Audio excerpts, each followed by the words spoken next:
할렐루야. 오늘도 함께 하신 주님을 찬양합니다. 오늘 같이 나눌 하나님의 말씀 에스라서 10장 1절로 8절까지의 말씀을 통하여 회개와 결단이란 제목으로 같이 나누기를 원합니다.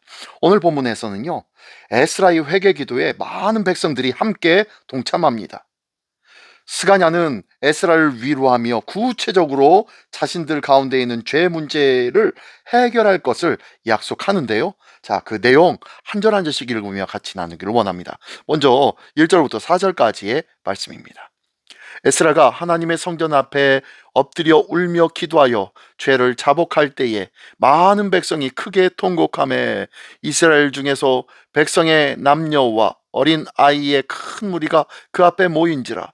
엘람 자손 중 여이엘의 아들 스가냐가 에스라에게 이르되 우리가 우리 하나님께 범죄하여 이 땅 이방 여자를 맞이하여 아내로 삼았으나 이스라엘에게 아직도 소망이 있나니 곧 내 주의 교훈을 따르며 우리 하나님의 명령을 떨며 준행하는 자의 가르침을 따라 이 모든 아내와 그들의 소생을 다 내보내기로 우리 하나님과 언약을 세우고 율법대로 행할 것이라.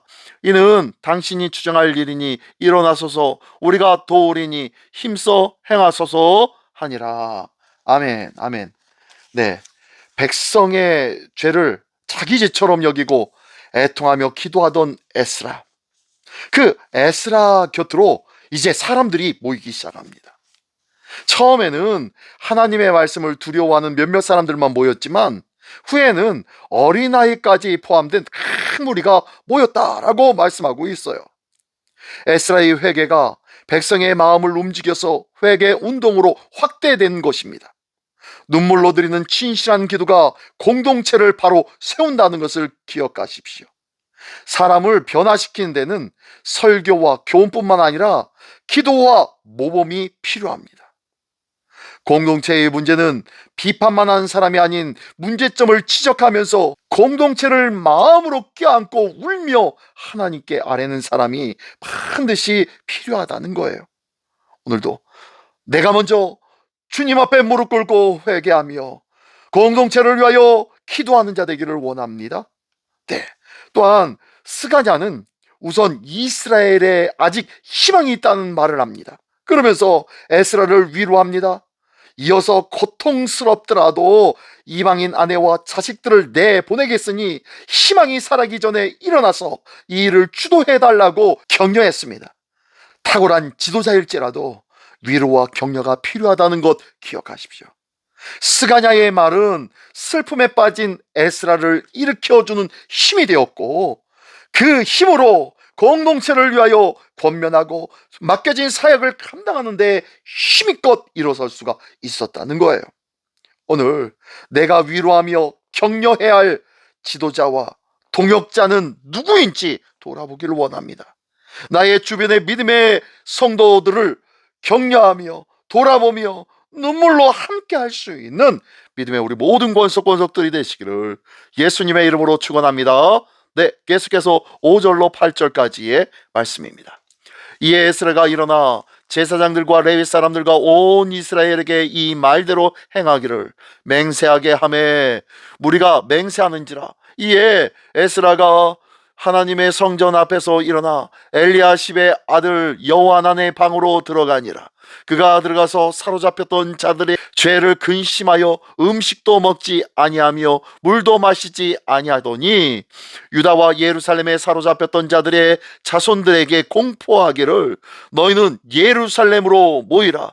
누구든지 방백들과 장로들의 훈시를 따라 3일 내에 오지 아니하면 그 재산을 정몰하고 사로잡혔던 자의 모임에서 쫓아내리라 하매. 네. 두 번째 단락에서는요, 에스라는 백성이 약속을 지킬 것을 맹세한 후에 제사장의 방으로 들어가서 그들의 죄를 근심하며 금식하고 기도하였습니다. 이럴 수밖에 없을 만큼 죄가 깊었고 하나님의 은혜가 절실하고 절실했기 때문입니다. 개인의 죄든 공동체의 죄든 자기 결단만으로 극복할 수는 없습니다. 하나님의 용서와 도움이 필요하다는 것을 기억하십시오. 그래서 우리는 기도해야 하는 줄 믿습니다. 기도하며 하나님의 은혜를 입을 때에 비로소 죄에 빠진 과거를 청산할 수 있다는 것을 꼭 반드시 기억해야 합니다. 기도가 끝난 에스라는 백성이 약속한 것을 이행시키기 위해 그들을 예루살렘에 모았습니다. 3일 안에 예루살렘에 오지 않는다면 재산을 몰수하고 공동체에서 쫓겨날 것이라고 할 정도로 회집 명령은 준엄하였습니다. 개혁은 일부가 아닌 모두의 일이라는 것을 반드시 기억해야 됩니다. 몇몇 사람들, 마음 좋은 사람들, 지혜로운 사람들, 사회적으로 권세적으로 능력 있는 사람들, 그들만의 일들이 아니라는 것이에요. 개혁은 일부가 아닌 모두의 일이고 느긋하게 할 일이 아니라 신속하게 지금 해야 할 일이라는 것입니다. 책임을 미루거나 꾸물꾸물거리다 보면 개혁을 완수하기 어렵다는 거예요. 공동체의 문제를 해결하기 위해 우리는 얼마나 하나가 되고 있습니까? 또한 우리는 얼마나 신속히 대응하고 있습니까? 이제 우리 시민교회도 하나님의 은혜로 하나 되기를 원합니다. 하나님의 은혜로 하나 되며 신속하게 반응하기를 원합니다. 이 귀한 모습이 다시금 불릴 듯 일어나는 우리 시민교회가 되기를 예수님의 이름으로 축원합니다. 기도하겠습니다. 전능하신 주님 감사합니다. 이 땅의 죄와 허물에 무심하지 않게 하시고 아파하며 기도하는 마음을 허락하여 주시옵소서. 게으르지 않게 하여 주옵시고 하나가 되어 신속하게 대응하는 믿음과 열정을 허락하여 주시옵소서. 오늘도 하나 되어 신속히 행하는 곳에 하나님의 놀라운 변혁이 있게 하여 주실 줄 믿사오며 사랑하신 우리 주 예수 그리스도의 이름으로 기도드리옵나이다. 아멘.